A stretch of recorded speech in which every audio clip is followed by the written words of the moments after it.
I caught my boyfriend and best friend in a secret affair, then discovered their plan to replace me. So I turned the tables and took everything. I was still gripping the steering wheel when I saw it. That ridiculous yellow smiley face balloon tied to the back of a truck that shouldn't have been in our driveway. But there it was, Jake's Ford F-150, parked right where I usually back in. He never parked there. Not unless he wanted to be seen. For a split second, I thought maybe he'd planned a surprise. My birthday was 2 days ago, and we hadn't really celebrated. But when I got out and walked around the side, my stomach dropped. Macy, my best friend Macy, was sitting in the front seat, laughing. Her legs were up on the dash like she owned the place. And Jake was leaning in so close I could see the shadow of his hand on her thigh. He hadn't seen me yet. Neither had she. I stood there frozen, grocery bags digging into my wrists, heart beating like a trapped animal. That was the moment everything changed. I didn't scream, didn't run. I just slowly backed up, got back in my car, and drove 3 blocks over to the elementary school parking lot. Parked under a busted street lamp, turned off the engine, and stared at my shaking hands. Jake and I have been together 6 years. Bought a fixer-upper together, did the whole let's build a life thing. We aren't married, but we might as well be. Shared bills, shared dog, shared routines down to who empties the dishwasher on Thursdays. And Macy? She's been in my life since college. She introduced me to him. She literally set us up. So what the hell was she doing in his truck, looking at him like that? I waited 30 minutes before I went back. The truck was gone. I walked into the house like a ghost, silent, invisible. Jake was in the kitchen, cracking open a beer like it was just another Tuesday. He didn't even ask where I'd been. I watched him from the hallway for a second too long. Something in me had cracked open, and it wasn't rage, not yet. It was confusion, white-hot, and blinding. I needed to know more.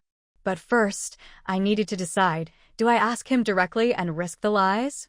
Or do I find out for myself what's really going on? Because if I'm right, this goes deeper than a bad decision. It feels planned. And that balloon? That wasn't just a coincidence. That was a message. One I wasn't supposed to see. I didn't sleep that night. I laid there with my back to Jake, staring at the ceiling like it had answers. He snored softly beside me, completely unaware, or maybe just that confident I hadn't caught on. Every time I closed my eyes, I saw Macy's stupid laugh. Her head tilted just the way she does when she knows she's getting away with something. I'd seen that look before junior year, when she lied about losing my concert tickets, and then showed up on Instagram at the show with some guy she'd met at a bar the night before. I should have cut her off then. But she cried, blamed it on stress, said I was the only person who really got her. I always believed people could change. Turns out, sometimes they just get better at hiding who they are. The next morning, Jake was all casual. He kissed me on the cheek and asked if I wanted anything from the deli on his way back from running errands. I mumbled something about turkey and spinach wraps and watched him walk out the door like nothing was wrong. And that's when I decided I wasn't going to ask him anything. Not yet. I was going to confirm the truth on my own. Quietly. I started with the house. That might sound dumb, but trust me, people get sloppy in familiar places. I checked the laundry, nothing unusual. But in the side pocket of his gym bag, I found a receipt. 1 large iced chai. 1 iced matcha. 2 cake pops. From the cafe across town where he always said the parking sucked. And the timestamp? Yesterday, 2:34 p.m. I was at work. Macy was working from home. I held the receipt like it was radioactive. It wasn't definitive proof, sure, but it felt like a breadcrumb. And I knew exactly where to follow it. I took the day off, called in sick. Jake texted around noon asking if I needed anything. I said no. My stomach was too full of dread to even fake emojis. Instead, I drove across town to that cafe. I sat outside for over an hour, sipping lukewarm coffee and pretending to scroll my phone. I watched the people coming and going, half hoping I was wrong. And then, like clockwork, around 3:20, they showed up. Jake and Macy. Same truck. Same smug expressions. He touched her lower back as they walked in. She leaned into him, whispered something that made him laugh. That was it. That laugh. I hadn't heard it in weeks. I snapped a picture not because I needed to prove it to anyone else, but because I needed to prove it to myself. I wasn't crazy. I wasn't paranoid. This was real. And now I had to figure out what I was going to do with it. Do I confront them both? Do I expose it all at once and let the fallout crush them like a tsunami? Or do I wait? Because the thing is, I think there's more. Something in my gut tells me this isn't just cheating. It's a setup. And the worst part? I think they're trying to get rid of me. I didn't go home right away. I drove aimlessly for a while, up and down the hills near Lakeview, just letting the engine hum under me like a distraction. I thought about everything we'd built, Jake and I. The mortgage, the IKEA dresser we fought over and then assembled drunk on a Friday night, the little garden in the back that only ever managed to grow mint and resentment. None of it felt real anymore. I kept picturing Macy in the passenger seat of that truck. How natural she looked there. Like she'd been riding shotgun for a while. But here's where things got strange. When I finally pulled back into our driveway, his truck wasn't there. Okay, fine. Maybe he was still out with her. But when I walked into the house, I noticed something that stopped me cold. The framed photo of me and Jake at the beach last summer, the one on the hallway shelf, was gone. So was the little ceramic dish I kept by the sink for my rings. And the throw blanket I always kept on the couch? Folded differently. Tiny things. Nothing dramatic. But off. Slightly. Staged. Like someone was rehearsing my absence. I checked the bedroom. My side of the closet had been rearranged. Shoes pushed back further. Jewelry box closed in a way I never close it. I felt like I was walking through a museum of my own life, curated by someone who didn't quite know how I lived in it. It didn't feel like Jake was preparing to break up with me. It felt like he was already living as if I was gone. I sat on the edge of the bed and looked around. And that's when it hit me. They were trying to wear me down. Slowly erase me, not through confrontation, but erasure. Subtle gaslighting, little omissions, slowly pushing me out until I either exploded or walked away. That's the plan. To make me look like the unstable one. The one who just couldn't handle things. I knew Jake. And I knew Macy. They wouldn't come at me directly. They'd smile, keep lying to my face, then tell everyone I had changed and couldn't accept their connection. And everyone? They'd believe them. She's the charming one. He's the dependable one. Me? I'd be the cautionary tale. Unless I flipped the script. So now I have a decision to make. Do I play along, pretend I don't know, gather more, and strike when they least expect it? Or do I light the whole thing up, right now, consequences be damned? Because one thing's for sure. They've underestimated me. I didn't say a word that night. Jake came home late, a crumpled sandwich bag in his hand, muttering something about traffic and a deadline. He kissed my cheek like everything was normal. I smiled back. Even laughed at one of his dumb jokes. It was the best performance of my life. I watched him move around the kitchen like a stranger. Every word, every movement, calculated. And I matched it, step for step. He had no idea I'd seen them. No clue I'd been to the cafe. That I had the receipt. The photo. The plan. I started small. The next morning, I told him I was going to visit my sister in Raleigh for the weekend. Girls' time, I said with a wink. I need a break. He smiled, maybe a little too quickly. That's probably a good idea, he said. Yeah, I bet he thought it was. But I didn't go to Raleigh. I drove 2 towns over and checked into a mid-range motel under a name I'd used once in college when I ghostwrote a term paper for beer money. Brought my laptop, my backup phone, and a folder I'd labeled exit strategy in my head. Step 1. Duplicate everything. I copied every bank statement, text thread, email, and calendar event from the past 6 months. Anything that showed where he'd been. Who he'd been with. There was more than I expected. Charges at boutique hotels in the middle of the day. Dinner for two at expensive places we never went to anymore. 2 tickets to a concert I thought he went to with coworkers. And then there was Macy's name on a florist receipt, on a wine delivery, on a dog boarding appointment from a weekend I was out of town. Step 2. Record. I set up an app to remotely activate my laptop's webcam back home. Left it cracked open, facing the living room. And I waited. Day 1, nothing. Day 2, still nothing. Day 3, jackpot. Sunday afternoon, Macy walked in with a key. In yoga pants, hair up, phone in hand. She plopped onto the couch, took a selfie, and then I watched Jake come in behind her with a grocery bag and 2 bottles of wine. She kissed him. On my couch, with my dog's toys at their feet. They toasted with my wine glasses. That was all I needed. I sat in that motel room, numb, not crying, not even mad. Just clear. It wasn't just the betrayal. It was the invasion. The casual way they slipped into my life like it was already theirs. They didn't think I'd fight back. They still don't. But I'm not going to scream. I'm not going to key a car or blow up a group chat.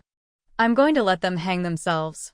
Because they don't know I've already moved the savings. Or that I've already called the realtor. Or that the lease renewal. I declined it last week. They think they're building a future here. But I'm selling it out from under them. And tomorrow, I'm going back. Not to explain. Not to ask. Just to leave a note. When I walked through the front door Monday morning, the house smelled like someone else.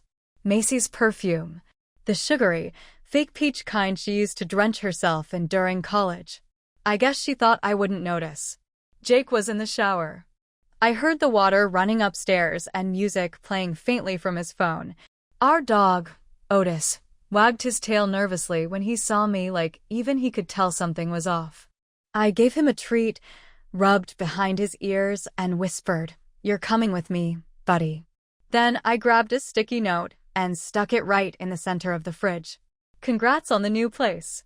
Make sure she picks up after herself. 'Kay? I didn't take everything, just the things that mattered. My clothes, my hard drive, the heirloom necklace from my grandmother that Jake never once asked about. And Otis, of course. As I loaded the car, I heard the shower stop. I moved quickly, shutting the hatch and pulling out of the driveway before he even made it downstairs. Halfway down the block, my phone rang. I let it go to voicemail. Then it rang again. And again. And then a text. "Jake, where are you? Did you leave? What's going on?" Then came Macy. "Macy, hey, random Q. Did you happen to stop by the house this morning? Jake says some stuff is gone." I turned the phone off and tossed it into the passenger seat. By the time I reached my sister's apartment, yes, I actually went to her this time, I felt lighter. Still furious. Still betrayed. But lighter. She opened the door, took one look at me and Otis, and just said, "Say the word and I'll help you burn it all down." We drank wine and ordered Thai food. She helped me go through every document, every login, every shared account. We removed my name from the utilities, split the Netflix, canceled the couple's Spotify, and changed every password I'd ever given him just in case. At 10:34 p.m., I logged into the home camera system. He still didn't know I'd installed it last year when our neighbor got robbed. I watched as Jake stormed around the kitchen, pacing like a trapped animal. At one point, he picked up the note from the fridge, crumpled it, then threw it across the room. Then Macy walked in. They argued. Loud. Hands waving. Jake grabbed a chair and sat down with his head in his hands. She stood over him, arms crossed, visibly furious. I couldn't hear them, but I could read lips. "What the hell did you think would happen?" she yelled. "She's not an idiot." He didn't answer. He just shook his head. Then she pointed toward the stairs, probably where I'd left my side of the closet empty, and walked out of frame. He followed her, but not before glancing at the camera. Dead on. Like he knew someone was watching. He did now. The feed cut out after that. Not because of him, because I turned it off. Let him wonder how much I saw. Let her panic about what else I know. They wanted me out quietly. Invisible. Instead, I took the ground out from under them, and they don't even know how deep the cracks go yet. But they're about to find out. I wasn't planning on showing up at Jake's work. But sometimes plans change. It was Thursday afternoon. I'd just come from the bank after transferring the last of my emergency fund into a new account, one with no shared access, no digital breadcrumb trail he could find. And as I walked out, I realized I still had his office key fob in my purse. I could have mailed it. I could have dropped it in the mailbox and walked away. Instead, I drove to his office and walked right through the front doors like I owned the place. I don't know what I expected, awkward stares, a dramatic confrontation, maybe security? But nope. The receptionist smiled, said, "Jake's in the conference room," and buzzed me through. He didn't see me at first. I stood by the glass wall, watching as he gave some animated presentation about quarterly forecasts or whatever. He looked sharp, confident, like the man I used to believe in. Then he turned, caught my eye, and everything in him faltered. I smiled and held up the key fob between two fingers, tilted my head, then placed it neatly on the receptionist's desk and walked out without saying a word. The text started again immediately. "Jake, what was that? What are you doing? Jake, we need to talk. Jake, can we please meet?" I didn't respond, because by then, I'd already sent the email. One simple BCC email. To his boss. And to HR. Subject: conflicts of interest and workplace conduct. Attached: 2 time-stamped photos. One from the cafe. One from the home cam. Just enough to raise questions. Nothing illegal, just illuminating. I didn't need to accuse, just suggest. I knew they had policies. And I knew Macy was technically a freelancer under contract. By Friday, I got a call from a mutual friend who worked in payroll. Macy's badge had been deactivated. Her projects frozen. Jake? He was still employed but under review. Turns out, corporate doesn't like secrets. Especially messy, unreported, unprofessional ones. That weekend, I went quiet. No posts. No responses. I let them sit in it. And on Sunday morning, the final blow landed. The house, our house, was officially listed. I hired the same agent we used when we bought it, told her to handle everything. Jake hadn't paid attention when I said the mortgage was in my name only. Said we'd sort it out later. Later came, and he had zero legal say. I didn't send him the link, but someone did. Because at 8:42 a.m., I got one last text from him. "Jake, you win." I stared at that message for a long time. Not because I felt victorious, but because I realized something I hadn't before. This was never about winning. This was about reclaiming myself. And they were never worth losing her for. I thought once everything was set in motion, the house listed, the job shaken, the silence drawn thick between us, I'd feel finished. Like closure would walk in with a ribbon and tie everything up. But that's not how endings work. They don't arrive like a clean chapter break. They drag, echo, bleed into the next scene when you're not looking. So when Macy showed up at my sister's apartment 3 days later, mascara streaked, her mouth twisted in something between guilt and fear, I wasn't surprised. But I was tired.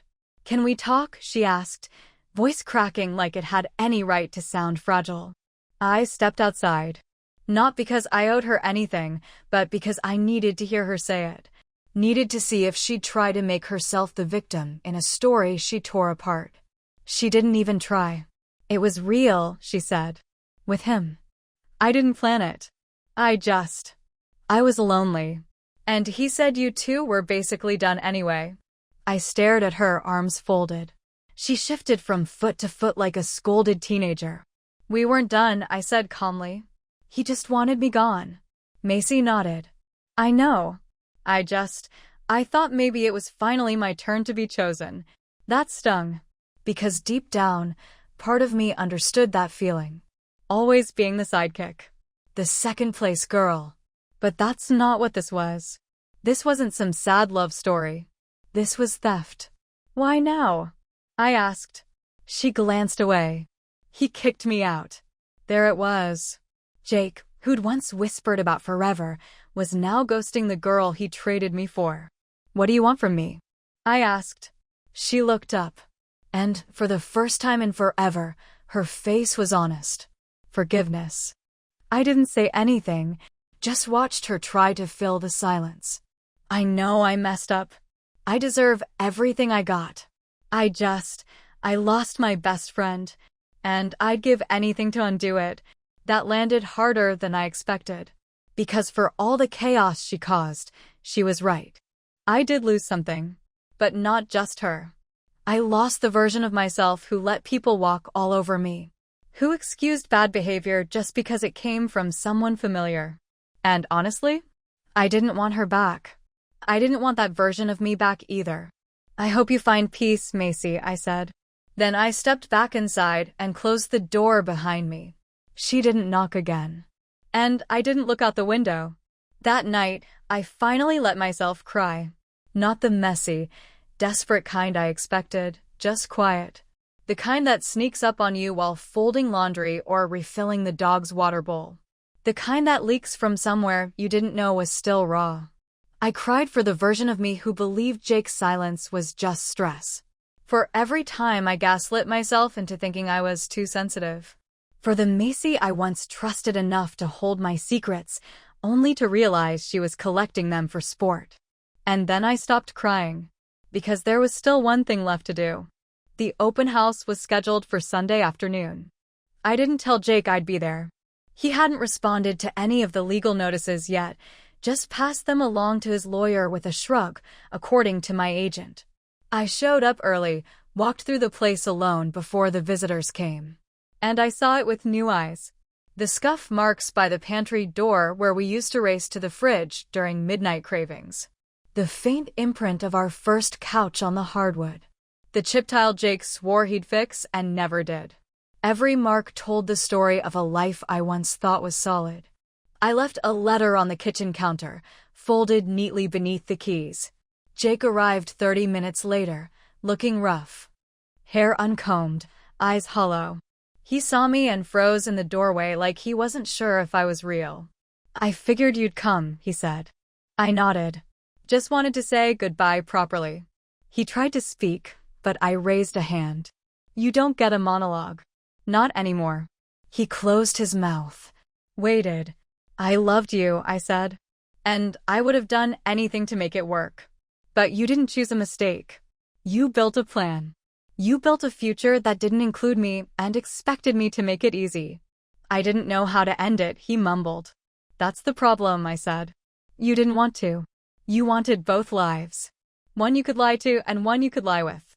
I turned to leave, but he called out, Do you hate me? I paused.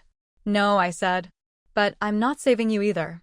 Then I walked out the door, past the realtors, past the couple admiring the kitchen I once imagined raising kids in. I got in my car. I drove. That was the last time I saw him. 3 weeks later, the house sold above asking. I didn't send Jake a congratulations. I just forwarded the closing notice and transferred his share of the equity after the legal fees I tacked on for breach of verbal partnership and emotional distress. He didn't contest it. Macy, as far as I know, moved back in with her mom. No job. No Jake. No parade of "it just happened" excuses to lean on anymore. I got a new apartment, small, bright mine. Otis adjusted faster than I did. He loves the park nearby. We go every morning before work. It's quiet, peaceful. Sometimes I still wake up expecting to hear the creak of our old hallway floor. Sometimes I miss things that didn't even exist, like the version of us I thought was real. But mostly I don't. Mostly I breathe easier.